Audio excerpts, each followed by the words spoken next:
Bonjour à toutes et à tous. Alors aujourd'hui, on se retrouve avec Daria et Yann Samuel pour le spectacle Lille qui se joue au théâtre Tremplin. Donc Daria est metteuse en scène et comédienne et Yann Samuel est créateur décor et comédien pour la pièce. Bonjour à vous deux. Bonjour. Bonjour.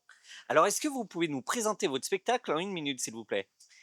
Alors, il y a plus de trains, plus de bateaux et plus d'avions et on a 3 personnages qui se retrouvent coincés dans une agence de voyage, sauf qu'ils peuvent plus rentrer chez eux et donc on va regarder comment ils vont survivre ensemble, une artiste peintre, un footballeur, un banquier, s sans leur passeport, sans que leur argent soit valide, et on va découvrir ce qui va se passer après. Et donc ça se joue au théâtre du Tremplin, c'est ça? Ça joue au Théâtre Tremplin, à 20h45 dans la salle Les Baladins. Ils ont 2 salles, heu juste pour continuer pour la pièce, elle date de 1945, sauf qu'elle est inconnue en France. L'auteur, il s'appelle Michael Sébastien, c'était un ami de Ionesco, sauf que Ionesco, il a pu partir en France et enfin, se sauver et fonder le théâtre d'absurde et Michael, il est resté en Roumanie fasciste. Mais malgré tout ce contexte dur, ces pièces sont remplies de l'humour, de l'amour, de poésie. C'est une comédie humaine, c'est une ode à la vie.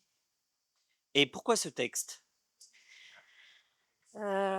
Parce que je l'ai découvert pendant le covid et donc quand j'ai vu il y a plus aucun train ne circule, ça m'a beaucoup parlé parce que voilà, moi aussi je suis une étrangère en France, je ne pouvais pas rentrer, chez moi.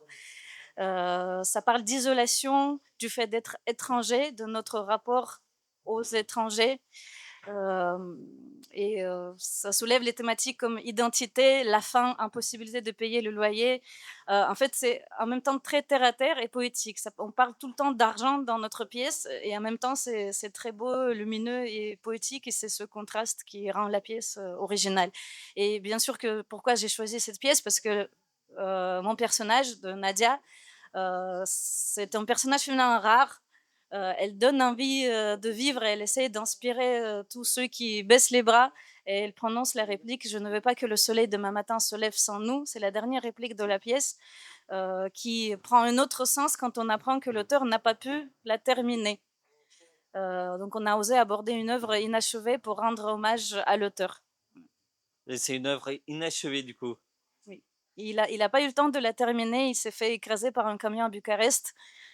C'était sûrement le moyen de se débarrasser des penseurs libres, heu, mais malheureusement le soleil s'est levé sans lui, sans qu'il termine la pièce. Mais, c'est quand même ça devient aujourd'hui, ça devient la force, du projet parce que déjà on dirait que c'était écrit hier, tandis que c'était écrit en 1945. Donc c'est un texte qui est relativement contemporain.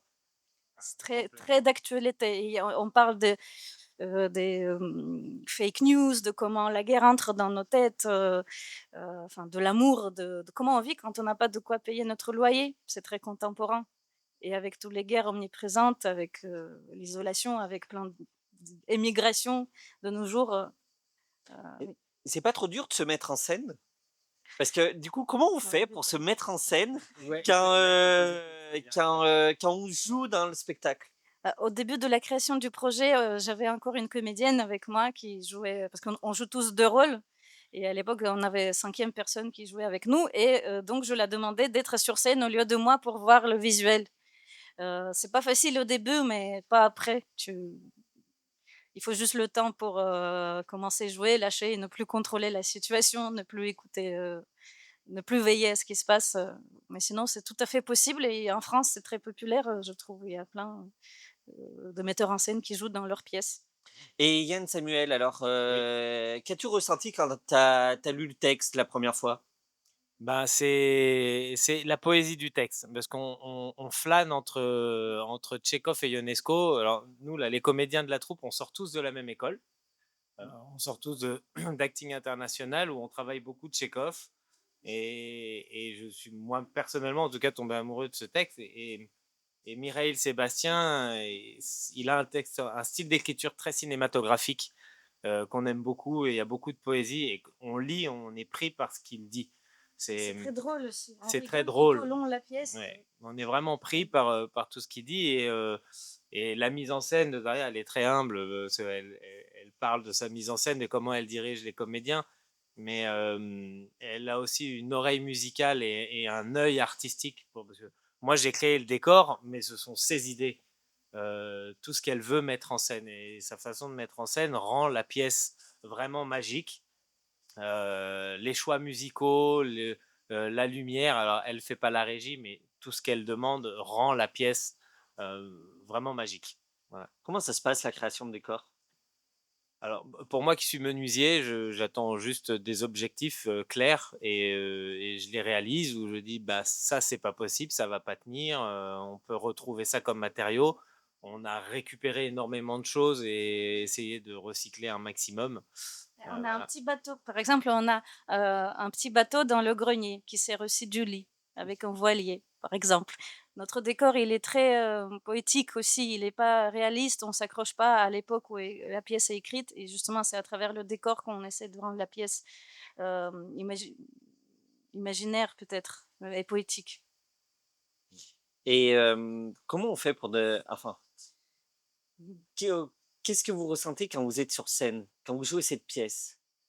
Alors, Est-ce que c'est le ouais. vide absolu et vous pensez au texte ou vous ressentez des choses? Comment Bah, ça se là, il y a passe? 2 questions dans une. Alors, quand je suis sur scène, et peu importe les textes, c'est, le plaisir d'être quelqu'un d'autre et de partager une émotion avec le public. Moi, ça, c'est mon plaisir personnel. Dans ce texte, en fait, et de l'avoir déjà joué, 37 fois à Paris et là, d'être à Avignon pour la première fois, à chaque fois qu'on est sur scène, il y a toujours cette émotion et on a et une frustration tout de même, je veux bien l'avouer, du fait que ce texte est tellement beau et chaque spectateur qui vient nous voir en ressort ravi. Alors bien sûr, on n'est pas à 100 d'avis positifs, on est toujours à 99, il y a toujours des gens à qui ça va pas plaire, mais ce que j'aime, moi, en tout cas, c'est de transparaître à travers les mots de ce texte du bonheur, de la joie et les sentiments que tout humain vit au jour le jour. Il est de 1945, mais il est complètement d'actualité. Et pour toi, Daria? Alors, bah, il faut savoir que tous les comédiens à Avignon, enfin, on a 30 minutes et on a déjà la chance de préparer le spectacle. Donc, au début du spectacle, je dois préparer mes accessoires. On épluche les patates dans le spectacle pour de vrai. Donc, la tête est remplie. Mais une fois, il y a le noir sur scène. En fait, une fois, on entend le public entrer. Oui, il y a une sorte de vide parce qu'on l'a déjà joué 40 fois et il n'y a plus rien à préparer enfin et on est arrivé à ce stade où on se sent beaucoup et moi moi surtout en tant que metteuse en scène où je peux juste, me lâcher et faire confiance au texte et laisser le personnage venir vers toi. Pas seulement le faire comme tu l'as imaginé, mais au contraire, laisser la place à l'inconnu, à l'imprévu. Ça arrive toujours, comme mon personnage, il prononce les mots très, très fort. Il dit à tout le monde de profiter de la vie maintenant parce qu'on ne sait pas s'il y a une autre vie et ça m'aide à vivre même maintenant à Avignon sous cette chaleur. D'ailleurs, en parlant de vivre à Avignon, le public parisien et le public avignonnais, est-ce que c'est les mêmes? Je Oui, je pense, enfin, le ressenti du public les qui vient nous voir, le ressenti du public qui vient nous voir, en tout cas, je vois pas de différence. Les gens ressortent ravis. Ouais. La pièce s'adresse aux humains, elle est C'est très humaine, elle réunit le spectateur au lieu de le diviser et elle a plein d'amour. Il n'y a pas de méchant et gentil. Michael Sébastien, il aime chaque son personnage. Même par exemple, on a le personnage du policier qui vient chasser nos personnages à un moment donné du grenier, mais et c'est ça ce qui est beau. Et je pense que en certains niveaux, malgré nos différences culturelles ou de l'âge, il y a quelque chose de l'humain qui réunit le spectateur d'Avignon ou de Paris ou d'outre-mer ou c'est pour- de l'autre planète. c'est une pièce pour toute la famille. À partir de 8 ans, vous pouvez venir, et même peut-être un peu avant, tout dépend, mais 8 ans, on pense que c'est Oui, on a eu déjà des suffisamment. spectateurs, Voilà, des petits spectateurs. et tout le monde y prend du plaisir. C'est votre premier Avignon ou pas? Oui. Oui. Oui. Est-ce qu'il y a des choses qui vous ont surpris, auxquelles vous attendiez pas? Ah, En sur dehors de la chaleur, en dehors de la chaleur. en dehors de la chaleur, parce que là, elle est partout, mais pour l'affichage. L'affichage, On a été surpris, on s'est dit: «Ouais, ça commence à 22h le 2, bon, bah, on va venir à 21h30». On est arrivé, on était en retard. Voilà, tout le monde était déjà en place, des murs d'affiches prêts à être levés. On s'est dit: «Mince, où est-ce qu'on va se mettre?» Mais oui, c'est, la guerre pour se positionner, pour que les gens puissent nous reconnaître dans la rue. Mais c'est drôle. Il me reste encore quelques affiches. Vous allez me croiser dans la rue en homme sandwich en train de mettre, encore des affiches aujourd'hui. Après, je sais pas si je suis surprise parce que bon, on connaissait le contexte, mais en tout cas, ça fait plaisir de, enfin, contrairement à Paris, malgré le fait que flyer, tracter, c'est dur, ça peut être dur, les gens sont quand même, sont là pour le festival et ça fait plaisir quand ils écoutent ton histoire et qu'ils s'arrêtent au milieu de la rue pour écouter ce que tu as à dire et aussi ça fait plaisir de voir, les autres troupes. En fait, nous, les comédiens, on est des fois à part dans la vie, réelle des gens normaux, avec les emplois du temps normaux et là, on est tous ensemble et on voit qu'on n'est pas seuls, et dans nos galères, et ça fait plaisir. Est-ce que c'est dur de tracter? Oui. Surtout quand tu es timide et nous, on est tous timides à la base. On ne devient pas acteur parce qu'on devient souvent acteur parce qu'on est très, très réservé et timide dans la vie réelle. Mais avec le temps, là, ça fait déjà 2 semaines qu'on est là et il y a quelque chose qui se passe. Ouais, on se libère. On apprend déjà à voir à qui on peut venir et on apprend à présenter mieux le projet, voilà. Mais sinon, oui, c'est dur parce que tu rentres dans le champ personnel des gens et tu les interromps dans leurs pensées. Ça, c'est toujours peut être violent. Mmh. Et on va revenir au sujet du spectacle. Oui. Qu'est-ce que vous voulez que les gens ressentent une fois qu'ils ressortent du spectacle? C'est une très bonne question. Vous savez, je pose cette question quand je donne les cours de mise en scène. C'est la première question à se poser quand tu fais le spectacle. Qu'est-ce que tu veux que ton spectateur ressente à la fin? Bah, moi, j'aimerais qu'il soit heureux, qu'il soit transcendé et qu'il ne soit pas pareil qu'avant le spectacle. En tout cas, qu'il serait inspiré d'envie de vivre dans le présent et voilà. Ouais, tu tout dit. Pardon. Mais qu'il rigole aussi. On va laisser la dernière pour Yann Samuel. Oui, bien sûr. Si là, maintenant, il y avait un spectateur que tu devais convaincre de venir voir le spectacle, qu'est-ce que tu lui dirais? Bonjour, ce soir, football ou théâtre? Déjà, on commence comme ça parce qu'aujourd'hui, on joue à 20h45 pendant le match de foot. Pas facile. Donc, si la personne me dit non, non, plutôt théâtre, alors, est-ce que je peux vous parler de ma pièce? Oui, bien sûr, allez-y.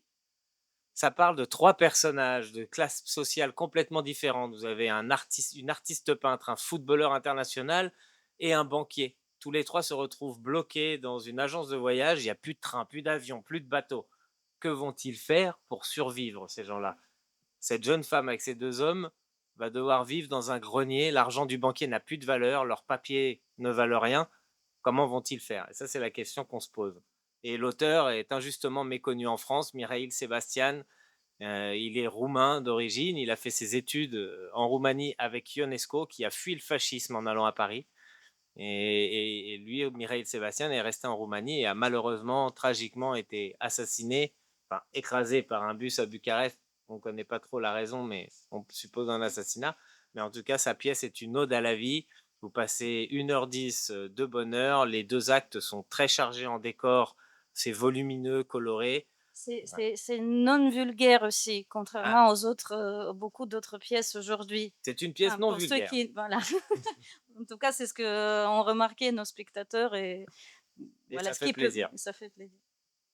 Eh ben, merci bien à vous deux. Merci à vous. Merci à vous.